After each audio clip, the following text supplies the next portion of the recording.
احنا ما شاء الله وايد في ناس صناع محتوى. طيب شلون أكون غير عادي بينهم؟ زين المسلمين عددهم اليوم قريب 2 مليار، شلون أكون مسلم غير عادي من بين 2 مليار؟ منزلتي في الجنة إن شاء الله، الله يكتب لنا الجنة كلنا، بس شلون أخذ منزلة غير عادية؟ علاقتي مع الله شلون أخليها علاقة غير عادية؟ حياك الله أبو خالد.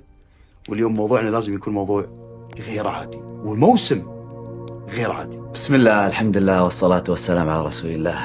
يا أخي الحبيب، مقدمتك جميلة ورائعة يا أبو راشد، وتخليني أنا أيضا في موضع لازم أكون فيه غير عادي، وأقدم كلمات غير عادية.